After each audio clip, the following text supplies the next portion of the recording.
আমি নাচতে পারি, গাইতে পারি, আমি নাচ গান করে প্রোগ্রাম করে চলি। হিজলা হিজলা হিজলা ছি ছি কলঙ্কিনী এমন সেমন ওর মুখ দেখলে সারাদিন খারাপ যায়। নানানভাবে মানুষের টর্চার দেখে মানুষ ভয় পায়। তোমাকে দেখে কেউ কাজে রাখবে না, আপু সরি তুমি চলে যাও। আমার ঘরের মধ্যে তালা মারে রাখতো। আমাদের বাড়িতে কোনো মেহমান আসলে আমাকে ঘর থেকে বের হতে দিত না। আমি যখন ক্লাস 5-এ পড়ি সেদিন হচ্ছে ফার্স্ট টাইম আমি ক্লাস 5-এ পড়ি। পরে মানে হচ্ছে স্কুলে গেছি। স্কুলে যাওয়ার পরে আমার ম্যাম হচ্ছে মানে সবাইকে মেয়েদের বিয়ের আগে 5টা করে টিকা দিতে হয়। আমাদের ম্যাম বলছিল যে হচ্ছে তোমাদের সব মেয়েদের 5টা করে টিকা দেওয়া হবে। তো হচ্ছে আমি তখন ওই সময় টিকা দেওয়ার কথাটা শুনি না, ভয় পাইছিলাম। ভয় পাওয়ার পরে হচ্ছে ম্যাম বলছিল তুমি টিকা দিবা না কেন?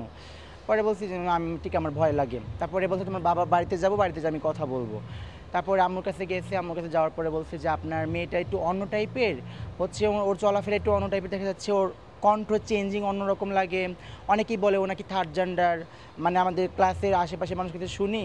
তো আমরা যদি একটা ওনাকে চেক আপ করাই তো আপনি কি রাজি হবেন?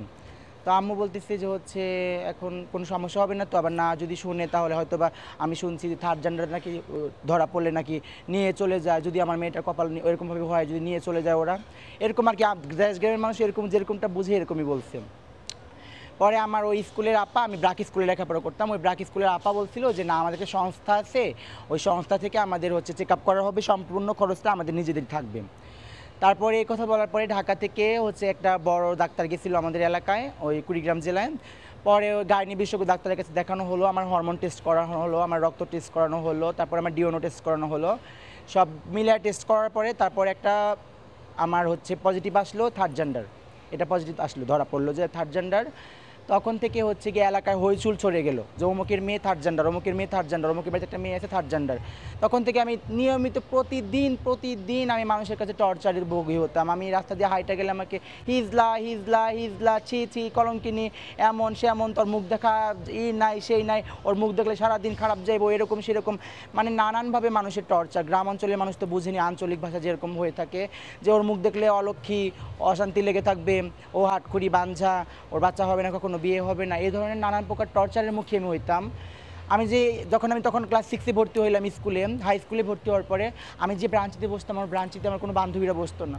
আমি যে গাড়িতে উঠতাম, আমার এই গাড়িতে আমার কোনো ফ্রেন্ড উঠতো না। আমি যদি কোথাও রাস্তায় যদি হাঁটতে যেতাম একা একা, আমার সাথে কোনো বান্ধবী বের হইতো না, আমি একা একা ছোটো থেকে চলতাম।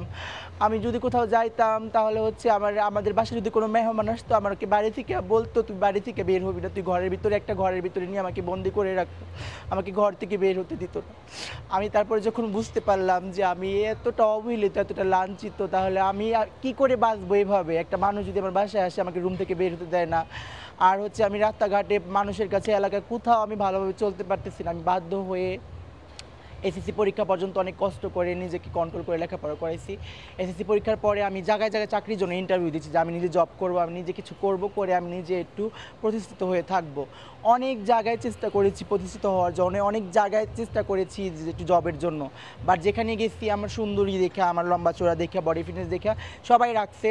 ওই 2-1 দিন কাজ করার পরে বলছে কি তোমাকে দেখে মানুষ ভয় পায়, তোমাকে দেখে কেউ কাজে রাখবে না, আপু সরি তুমি চলে যাও।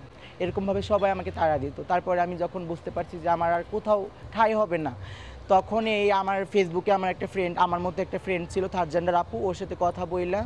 তারপরে ওখান থেকে ওর সাথে আমি ইন্ডিয়া চলে যাই। ইন্ডিয়া আমি 4 বছর ছিলাম, ওইখানে 4 বছর থাইকা ওখান থেকে আমাদের বান্ধবীদের সাথে পরিচয় হয়েছে। ওখানে নাচ গান করতাম, ডান্সের প্রোগ্রাম করতাম, এগুলো ছোটোখাটো প্রোগ্রাম কইরা ওখান থেকে তারপরে হচ্ছে আমি বাংলাদেশে আইসা এখন ওদের সাথে আছি, ওদের সাথেই থাকি। না, বাবা মা তো যথেষ্ট মানে তার সন্তানকে সেভ রাখার জন্য, বাবা মা কখনো বলে নাই। কিন্তু আমি কষ্ট পাইতাম আমার এই আচরণগুলো। আমার বাবা মা যদি আমাদের বাসায় কেউ আসতো, আমার বোনদের কেউ দেখতে আসতো, আমার ঘরের মধ্যে তালা মারে রাখতো। আমাদের বাড়িতে কোনো মেহমান আসলে আমাকে ঘর থেকে বের হতে দিত না। আর 10টা ছেলে মেয়েকে যতটা ভালোবাসতো, আদর করতো, আমাকে এতটা আদর করতো না, কেয়ার করতো না, আমাকে 8-10টা মানুষের মধ্যে দেখতো না। এজন্য হচ্ছে আমার আরও বেশি খারাপ লাগতো। আমরা 4 ভাই বোন, আমরা 2 বোন 2 ভাই। আমার ভাই 2টা বিয়ে করছে আর বোনটার বিয়ে হয়েছে। ভাই একটা হচ্ছে গিয়ে বিদেশে থাকে, আর একজনে বাংলাদেশে থেকে ব্যবসা বাণিজ্য করে আর কি। বাবা মারা গেছে 1 বছর হয়েছে। সংসারে এখন বর্তমানে আম্মু আছে, আম্মুকে আমি দেখি। আমার ইনকাম আমি এই যে বিয়ে বাড়িতে নাচ গান হলে, তারপরে বাচ্চা হলে আমাদের হচ্ছে নিয়ে এই বকশিস দেয়, বাচ্চা হলে বিয়ে হলে নাচ গান করে, এগুলো করে বকশিস উঠায় চলি। না ভাই, আমাদের সরকার থেকে ওরকম কোনো হচ্ছে কোনো ইনভেস্ট করে না, ওরকমভাবে কোনো ত্রাণ বিতরণ করে না, কোনো কিছু পাই না আমরা ওরকমভাবে। না, আমি এরকমভাবে আমার এটা খুবই খারাপ লাগে যে আমি মানুষ রাস্তাঘাটে হয়তো বা কেউ পকেট খরচটা নিয়ে বের হয়, কেউ 100 টাকা 50 টাকা নিয়ে বের হয়, তো তাদের কাছ থেকে টাকাটা চায় নেওয়াটা আমার কাছে খুবই বাজে লাগে, খুবই খারাপ লাগে। এজন্য আর কি আমি এটা করতে পারি না। আমি নাচতে পারি, গাইতে পারি, আমি নাচ গান করে প্রোগ্রাম করে চলি।